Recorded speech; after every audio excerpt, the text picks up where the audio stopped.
क्या हुआ अभिषेक? 11 बज चुके हैं और तुम अभी तक नहीं सोए। लगता है तुम्हारे मन नहीं लग रहा है। अभिषेक उठकर बैठ गया और बोला, नहीं मौसी, ऐसी बात नहीं है। बस यूं ही फोन देखते देखते लेट हो गया। फिर अभिषेक ने पूछा, मौसी आप भी तो नहीं सोई? मैंने कहा, मुझे तो आजकल नींद ही नहीं आती। अभिषेक ने पूछा, क्यों, क्या बात हो गई? मैंने हंसते हुए कहा, नहीं नहीं, वह मैं तुम्हें नहीं बता सकती। जब तुम्हारी शादी होगी तो तुम्हें खुद ही पता चल जाएगा। मेरे मुंह से ऐसा सुनते ही अभिषेक ने अपनी नजरें नीचे झुका ली और अंदर ही अंदर मुस्कुराने लगा। तभी मैंने कहा, अरे तुम तो इतनी सी बात पर शर्मा गए। अच्छा बताओ, अभी तक कोई लड़की पटाई है या नहीं? अभिषेक कुछ नहीं बोला। उसे अभी भी शर्मा रही थी। तभी मैंने उसका हाथ पकड़ा और कहा, अरे पागल, अपनी मौसी से इतना मत शर्माओ। वह धीरे से बोला, मौसी सच बताओ तो ऐसी बातें मैंने अभी तक अपने दोस्तों से भी नहीं की हैं। मैंने कहा, अच्छा तो मुझे अपना दोस्त ही समझ लो ना, क्योंकि मुझे ऐसी बातें करने में बहुत मजा आता है। अभिषेक ने कहा, हाँ मौसी, एक थी, लेकिन उसने अभी मेरे से दोस्ती तोड़ दी है। मैंने पूछा, तुमने उसकी पिटाई तो कर दी होगी ना? अभिषेक बोला, नहीं मौसी, सच बताऊं तो मैंने उसे ढंग से टच भी नहीं था। मैंने मुंह बनाते हुए कहा, तुम तो बड़े भोले हो। अभिषेक, चलो कोई बात नहीं, अब तुम मेरे पास आ गए हो तो मैं तुम्हें सब सिखा दूंगी। मैं बातें करते करते अभिषेक के कमरे में ही सो गई थी। सुबह जब मेरी आंखें खुली तो अभिषेक बेड पर बैठा हुआ मुझे ही निहार रहा था। मेरे उठते ही अभिषेक ने मुझे गुड मॉर्निंग बोला। जब मैंने पूछा, क्या देख रहे हो, तो वह बोला, मौसी आप सच में बहुत खूबसूरत हो। मैंने मुस्कुराते हुए बोली, अच्छा तो अब तुम सुबह सुबह खूबसूरती का नजारा ले रहे हो और रात को तो बड़े शर्मा रहे। अभिषेक मुस्कुराकर पूछने लगा, मौसी आप बुरा ना मानो तो एक बात पूछ सकता हूँ? मैंने कहा, अरे पागल, मैं क्यों बुरा मानूंगी, पूछो क्या पूछना है। अभिषेक मुझसे कहने लगा, मौसी सच सच बताना, आप जो 2.5 किलो के वजन अपने पास लिए घूमती हो, आपको भारी नहीं लगता क्या? उसकी यह बात सुनकर मेरी हंसी छूट गई। इसके बाद अभिषेक मुझसे काफी खुल गया था और अब वह मुझसे ज्यादा शर्म नहीं करता था। इससे मैं भी बहुत खुश थी, क्योंकि अब मेरा भी समय अच्छे से कटने लगा था। अभिषेक को आए हुए 11 से 13 दिन बीत चुके थे और वह मुझसे काफी घुल मिल गया था। वह बाहर के सारे काम कर देता, बाजार से सामान ले आता और अपने चाचा को भी घुमा देता। मेरी तो बहुत सेवा करने लगा था। शाम को मेरा सर भी दबा देता और कभी कभी मेरे शरीर को भी आराम देता। लेकिन मेरी फरमाइश दिनों दिन बढ़ रही थी और मेरे पति की हालत अब भी वैसी ही थी। अब सब कुछ मेरी बर्दाश्त के बाहर हो चुका था। मैंने सोचा कि अब तो अभिषेक ही है जो मेरी हेल्प कर सकता है। वैसे मेरे पड़ोस में भी 3 लड़के रहते थे जो स्टडी करते थे।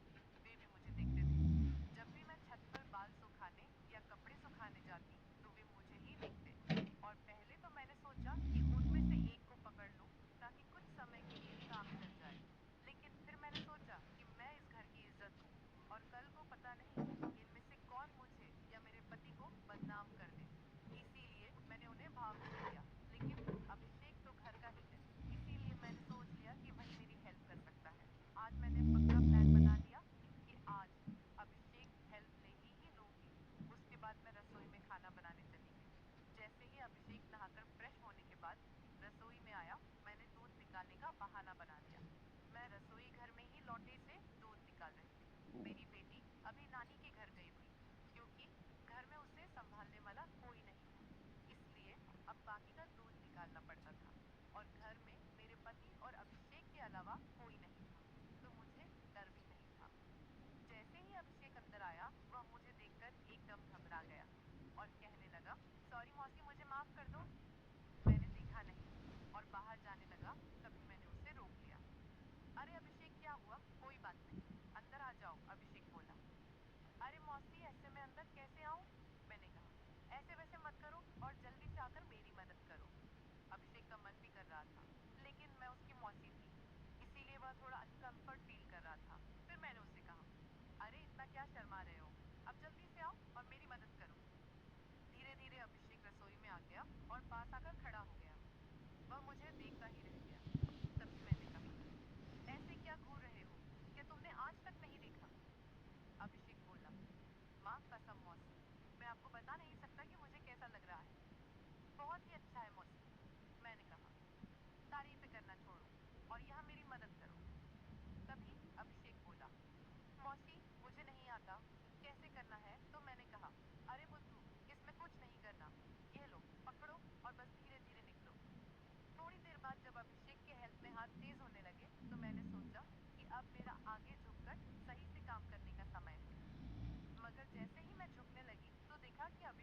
काम तो पहले ही खत्म चुका है। उसे देखकर मेरा मन बहुत उदास हुआ, लेकिन फिर भी मेरी हंसी निकल ही पड़ी। मैंने नाराजगी से अभिषेक को मारते हुए कहा, यह क्या किया पागल? तुमने तो शुरू होने से पहले ही खत्म कर दिया। इसके बाद जैसे ही अभिषेक का नशा उतरा, उसने हड़बड़ा हुए कहा, सॉरी मौसी, सॉरी। वो मैंने ऐसा काम पहले कभी नहीं किया, इसलिए मुझसे ऐसा हो गया। मैं अभी जाकर साफ करके आता हूँ। और उसने मेरी एक भी बात नहीं सुनी और तुरंत रसोई में से चला गया। मैंने भी उसे ज्यादा रोकने की कोशिश नहीं की, क्योंकि मैं समझ चुकी थी कि यह उसके लिए इतना आसान नहीं होगा।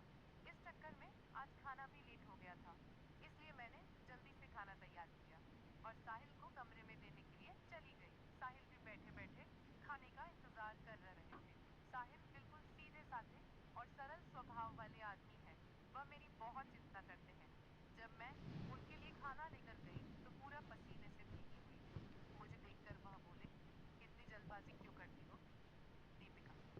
धीरे धीरे काम कर लिया करो ना। देखो, तुमने अपना क्या हाल बना लिया है। तब मैंने उन्हें छेड़ते हुए कहा, यह तो कुछ भी नहीं है। जब तुम काम करते हो तो मेरा इससे भी बुरा हाल हो जाता है, और तब तो मैं तुम्हें रुकने के लिए भी कहती हूँ, लेकिन तुम तो नो कहकर काम की स्पीडी को दोगुना कर देते हो। मेरे मुंह से ऐसा सुनकर मेरे पति मुस्कुराने लगे। तुम भी ना दीपिका, कहाँ की बात कहाँ ले जाती हो। इसके बाद साहिल ने खाना खा लिया और मैंने उन्हें दवाई भी दे दी। दवाई लेने के बाद उन्हें नींद आ गई और वह आराम करने लगे। मैं भी काफी थक चुकी थी, इसलिए मैं नहा धोकर फ्रेश हो गई। इसके बाद मैं अभिषेक के कमरे में उसे देखने गई तो वह भी सो चुका था। फिर मैं भी आकर आराम करने लगी। शाम को जब मैं अभिषेक को चाय देने गई तो वह बैठा फोन चला रहा था। मुझे देखकर उसके चेहरे पर मुस्कान आ गई। मैं भी उसे देखकर हंसने लगी और मैंने उससे पूछ लिया, क्या बात? अभिषेक, आज तो तुम काफी ढीले ढाले से लग रहे हो। अभिषेक बोला, मौसी, वह मैंने पहली बार काम ऐसा अनुभव किया था। प्लीज आप बुरा मत मानना, मैं सच बता रहा हूँ, कोई मेरे से काम नहीं कर पाया।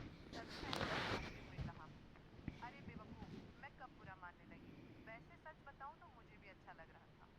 इसके बाद मैंने अभिषेक को चाय पकड़ा दी और उसके साथ बैठकर पीने लगी। हम दोनों बातें करने लगे।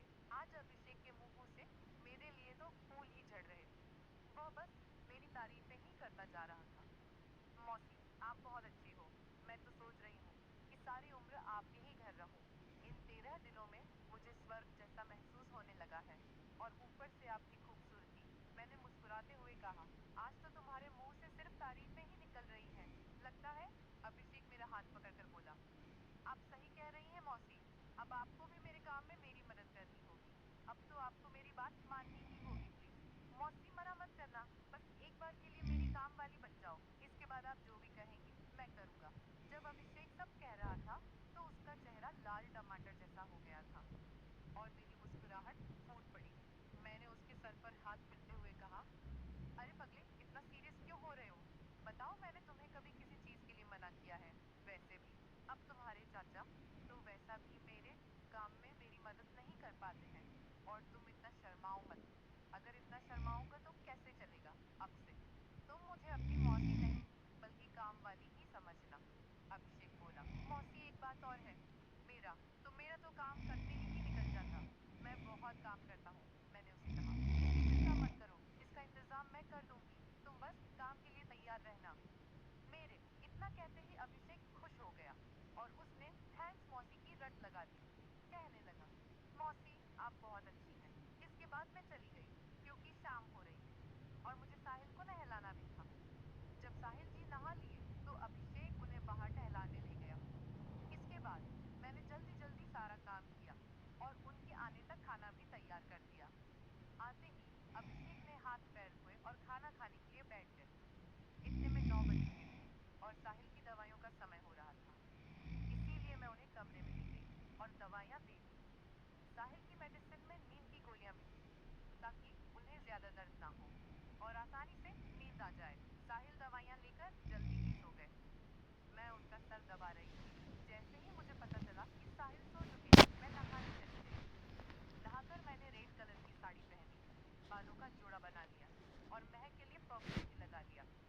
वैसे तो मैं मेकअप कभी कभार ही करती हूँ, लेकिन आज थोड़ा थोड़ा कर ही लिया ताकि चेहरा ब्लश करे। पूरी तरह से तैयार होने के बाद मैंने अपनी अलमारी से ताकत वाली गोली निकाली, जो कभी कभार साहिल लेते थे, और रसोई में चली गई। मैंने हल्दी बादाम वाला दूध तैयार किया और उसमें एक गोली डाल दी, ताकि अभिषेक को थोड़ी ताकत मिल सके। ऐसा करते करते रात के 11 बज चुके थे। फिर मैंने जल्दी से दूध का गिलास लिया और अभिषेक के कमरे में चली गई। अभिषेक बड़े ध्यान से मेरा इंतजार कर रहा था। जैसे ही मैं अंदर आई, वह खड़ा हो गया और मुझे देखने लगा।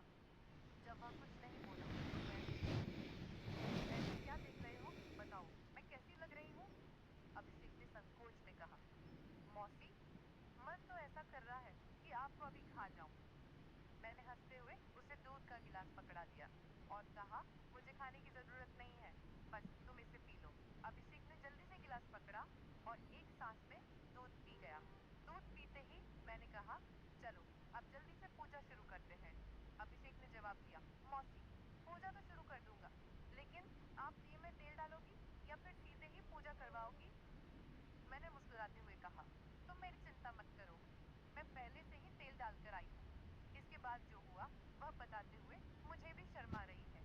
मैं अभिषेक को अब तक बच्चा ही समझ रही थी, लेकिन उसने पूजा में मेरे पति को भी पीछे छोड़ दिया। अभिषेक ने सबसे पहले काजू कतली का स्वाद खाया। मेरे पति ने आज तक काजू कतली नहीं खाई। वह तो सीधे ही पूजा शुरू कर देते थे।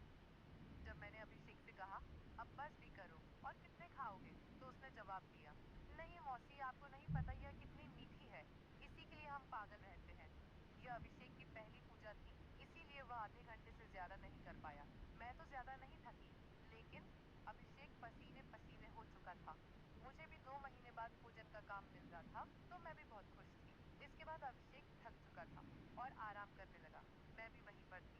जब मैंने उससे पूछा, कैसा लगा फर्स्ट टाइम पूजा करके, तो अभिषेक ने जवाब दिया, मौसी, सच कहूँ तो ऐसा लगा जैसे जिंदगी के सारे सुख एक साथ मिल गए, या कहूँ तो दुनिया की सबसे अच्छी मौसी हो। फिर हम बातें करते करते सो गए। सुबह जब मैं उठी तो बिल्कुल फ्रेश महसूस कर रही थी। मैंने उठकर चाय नाश्ता बना लिया और साहिल को दे आई। इसके बाद मैं अभिषेक को भी चाय देने के लिए उसके कमरे में गई। वह भी उठ चुका था। चाय लेकर उसने मुझसे पूछा, मौसी, मुझे डर लग रहा है, कहीं हमने कुछ गलत पूजा तो नहीं कर ली?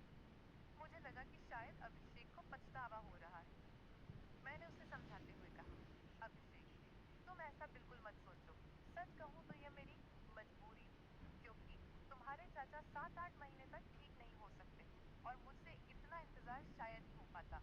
लेकिन तुमने मेरी बहुत मदद की है। पूजा करने में प्लीज तुम इतनी टेंशन मत लो, और हाँ, इसके बारे में किसी से भी मत कहना। अभिषेक ने सर हिला दिया और बोला, मौसी, अगर यह मेरी मजबूरी बन गई तो मैंने कहा, आ जाना फिर अपनी मौसी के पास, मैंने कब तुम्हें मना किया है?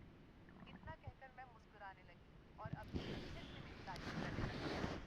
मौसी, आपकी जितनी तारीफ की जाए उतनी कम है। पता नहीं मैंने पिछले जन्म में कौन से पुण्य किए थे, जो मुझे आप जैसी मौसी मिली। इसके बाद मेरे और अभिषेक के बीच पक्की वाली दोस्ती हो गई। अब जब भी मेरा मन करता, मैं अभिषेक से पूजन करवा लेती।